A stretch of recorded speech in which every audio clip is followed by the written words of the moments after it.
So dear friends, welcome to this SLS International Law Section event about the Iran war, the use of force in the new Middle East. It's an event that is organized by the SLS International Law Section, where I happen to serve as a convenor. And this event involves a dialogue and a force of presentation, some words by, of course, Professor Marc Weller. Professor Marc Weller, who is the head of the International Law Program at the Chatham House, and formerly was a professor in Cambridge. And of course, he writes extensively about the use of force, and he is an important voice on the topic. Much has been said about the use of force in Iran. Much has been written. Personally, in these initial words of mine, I'm not going to return exactly to the legal debate that was instigated back then in the beginning of the US-Israeli strikes in Iran. But I'm going to actually put to the table some initial thoughts that maybe are going to be augmented by Professor Weller's comments, and of course we'll open the floor to further discussion. The first comment will be about the issue of the imminence of the attack. We know that according to international law, an attack has to be imminent in order to trigger the right to self-defense. And we also know that words alone, words can kill, but many times words alone are not enough in order to instigate the right to self-defense. A genocidal, vitriolic attack against a state is not enough necessarily in order to trigger that state's right to self-defense. And we also know that when it comes in essence to acts, the amounting and the storing of ballistic missiles, for example, is not necessarily a ground on its own in order again to justify an attack on the grounds of self-defense. But the question is, what is happening when both grounds are being amassed, when we have vitriolic rhetoric and when we have also the building of a military arsenal? And the president comes here from Nasser and the 6 Days War in 1967. We have at that time Nasser, the Egyptian leader, closing the straits of Tiran and actually saying that he's going to throw the Jews to the sea. And of course, this kind of rhetoric combined with Nasser's action gave rise to the 6 Days War, which by now the wider assertion in international law is that it was a self-defense war. So that is a first comment that we have to take into account when we have to speak about the imminence of the attacks and the US-Israeli strikes. The second thing we have to take into account is in essence that we speak in the international community, the whole system after 1945 was built on the premises that the use of force is going to be an event and one-off event, an instantaneous event. The idea was that the international community aspires for peace, and thus any menaces are going to be neutralized very clearly and very quickly, and then the international community and the states will no further want to engage into warfare. But in our times, we have low-scale aggression, and we have a climate of the use of force. We have scenarios where the use of force pertains for months, for years, and this lower-scale aggression creates trepidation in states, in regions. We saw how the recent Iran war, which we have to see whether it is culminated, I'm going to return now to this further point, actually troubled and reshuffled all the Persian Gulf region. The other comment I would like to make is about the issue again of ceasefire. So far we understood that ceasefire, peace, is the norm, and war is just an episode that trembles the silent and serene waters of international law.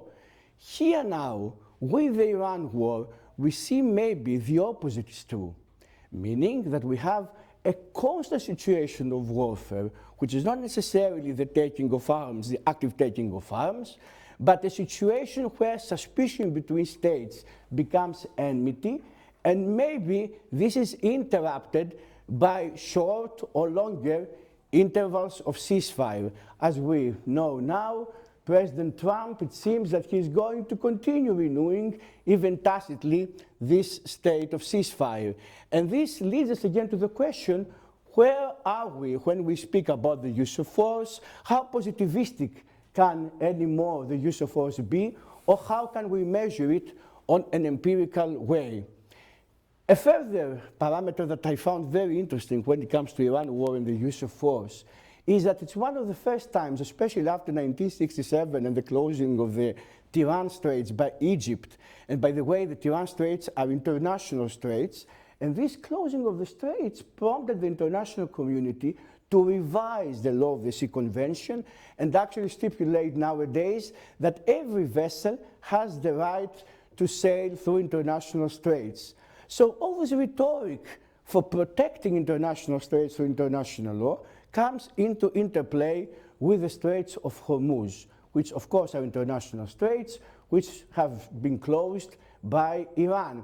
And the question, of course, also Professor Weller has written extensively on this, and it is known that in essence that means that US and Israeli commercial ships should sail through the straits, but not war vessels of these countries.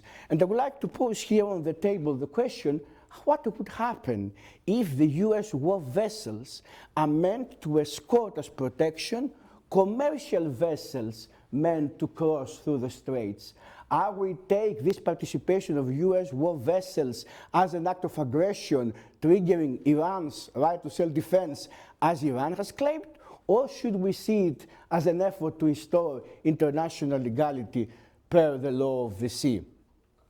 And a final issue that I would like to bring to the table before, of course, Professor Weller voices his comments and his initial introduction to this event, is in essence that we have to understand, because as you saw, the title of this event is the Iran War, the Use of Force, and the New Middle East. So I would like now to go to the third component about the New Middle East, and to actually voice three comments.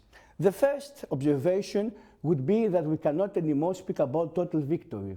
There was an assumption in the past in the use of force that in essence we take force and we can obliterate the enemy. That was the assumption, especially against Nazi Germany, and the Allied powers had this perception when they waged the war and they liberated Europe.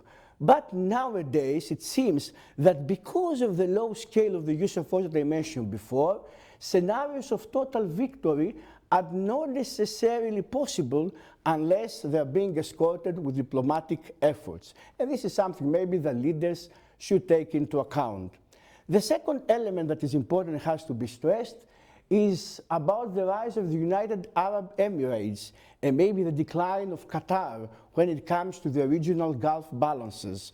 The New Middle East there, in that particular part, because so far all the focus about the Middle East debate was in the case of Israel, the Palestinians, Israel and its neighbors, we hadn't so much focused on the Gulf area. Now we see that the regional actors that had preponderance, like Qatar, seem now to be in a more difficult corner, and we saw the latest move of the United Arab Emirates, leaving also OPEC, creating a new legality and dynamic between also the United Arab Emirates and Saudi Arabia.